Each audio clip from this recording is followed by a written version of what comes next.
দুটি হাত ধরে।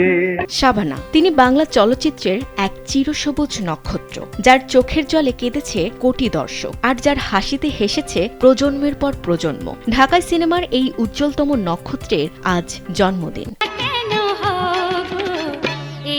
1952 সালের 15 জুন চট্টগ্রামের রাউজান উপজেলায় জন্মগ্রহণ করেন এই কিংবদন্তি। তার প্রকৃত নাম আফরোজা সুলতানা রত্না, তবে বাংলা চলচ্চিত্রের ইতিহাস তাকে চিরদিন মনে রাখবে শাবানা নামেই। 70, 80 ও 90 দশকে তিনি ছিলেন ঢাকাই চলচ্চিত্রের সবচেয়ে জনপ্রিয়, প্রভাবশালী এবং সফল অভিনেত্রীদের একজন।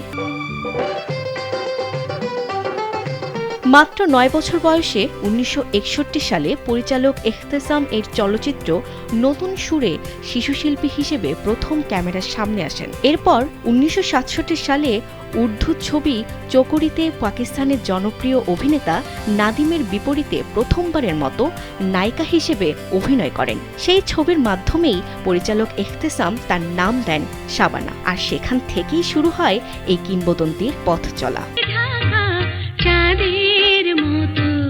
দীর্ঘ 3 দশকের অভিনয় জীবনে তিনি অভিনয় করেছেন 299টি চলচ্চিত্রে। এর মধ্যে অভিনেতা আলমগীরের সঙ্গে রেকর্ড 130টি সিনেমায় জুটি বেঁধে অভিনয় করেছেন, যা বাংলা চলচ্চিত্রের ইতিহাসে অন্যতম সফল জুটি হিসেবে বিবেচিত। এছাড়া রাজ্জাক, জসিম এবং ফারুকের সঙ্গে তার অসংখ্য ব্যবসা সফল ও দর্শক নন্দিত সিনেমা আজও স্মৃতিতে অম্লিন।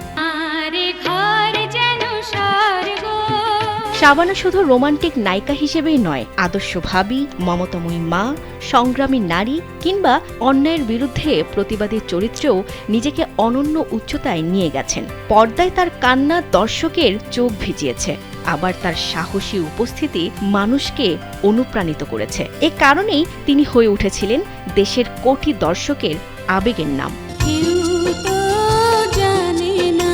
1973 সালে শাবানা বিয়ে করেন প্রযোজক ওয়াহিদ সাদিককে। তাদের 3 সন্তান রয়েছে। বিয়ের পর অভিনয়ের পাশাপাশি স্বামীর সঙ্গে যৌথভাবে তিনি গড়ে তোলেন প্রযোজনা প্রতিষ্ঠান SS প্রোডাকশন, যেখান থেকে নির্মিত হয়েছে একাধিক জনপ্রিয় চলচ্চিত্র। পরে 2000 সালে তিনি অভিনয় জীবনকে বিদায় জানিয়ে স্থায়ীভাবে যুক্তরাষ্ট্রের নিউ জার্সিতে চলে যান। বর্তমানে সেখানেই তিনি পরিবার নিয়ে শান্ত ও নিরিবিলি জীবন কাটাচ্ছেন। সাফল্যের মুকুটে শাবানার অর্জন সত্যিই অনন্য। তিনি রেকর্ড 10 বার জাতীয় চলচ্চিত্র পুরস্কারে ভূষিত হয়েছেন।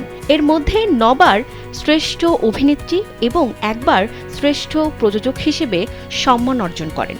চলচ্চিত্রে অসামান্য অবদানের স্বীকৃতি হিসেবে 2017 সালে তাকে আজীবন সম্মাননায় ভূষিত করে বাংলাদেশ সরকার। তবে পুরস্কার বা সাফল্যের হিসাবের বাইরেও শাবানার সবচেয়ে বড় অর্জন হল দর্শকের ভালোবাসা, যে ভালোবাসা আজও অটুট।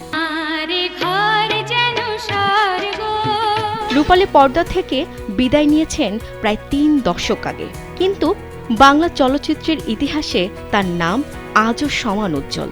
সময় বদলেছে চলচ্চিত্রের ধারা, কিন্তু শাবানা নামটি এখনো এক অনন্য মুগ্ধতার প্রতীক। বিনোদন ডেস্ক, কালবেলা।